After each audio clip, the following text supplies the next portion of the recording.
At Newstime, the government seemed one step closer to passing a controversial piece of crime legislation that it says will allow the security forces to tackle crime hotspots. The Special Zones of Operations Act was still being debated by Parliament a day after a joint select committee spent roughly 3 hours hearing submissions.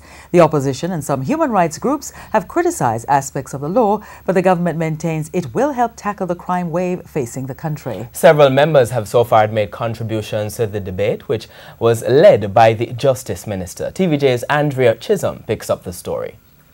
When this bill is passed, Mr. Speaker, gunmen better start running. In fact, they better start running from now. A passionate Justice Minister sending a message to criminals as he continues to defend the Special Zones of Operations Act. And even as Parliament considers the report from the Joint Select Committee, the opposition tabled a minority report of its own, again taking issue with the Prime Minister having the power, through the National Security Council, to declare an area as a zone for the security forces to conduct operations. This bill, while it may not have been the intention, but is really going back to those days when a minister or a member of the political directorate would say to a commissioner of police, go and conduct an operation in Tivoli Gardens or in Arnett Gardens or in any community across Jamaica. The Prime Minister is guided by the security forces. This Prime Minister, Mr. Speaker, is not going to hide behind the Minister of National Security, not going to be hide behind the National Security Minister. This Prime Minister is prepared to lead from the front. Under the proposed law, members of the security forces can also establish a cordon and declare a curfew.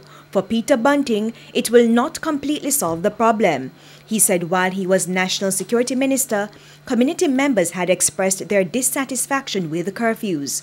I said to the Commissioner I was not willing to continue this whole-scale curfewing of thousands of communities every year.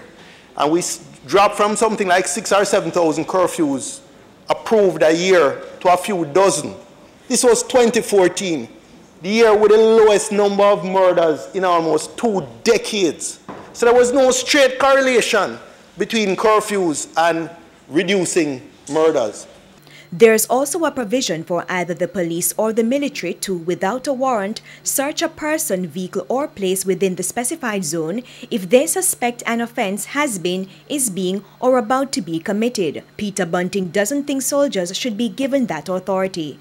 They don't have the training of a police officer or a policeman or woman.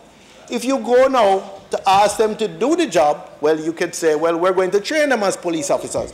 But then you have now eliminated the distinction between police and soldiers, because all your soldiers are now trained as policemen, and you may as well have a joint force at that point. But every retired officer that I've spoken with and asked their view on this, they say this is not new. This is something we've resisted consistently over time. The Justice Minister adds there are adequate provisions to ensure the rights of citizens are not abused. So before the expiration of 24 hours, Mr. Speaker, if the person is to be detained or arrested, the justice of the peace in that community will ensure that the man be taken before a parish court. That is protecting the rights and freedom of the individual who is arrested or detained. ANDREA CHISHOLM, TVJ News.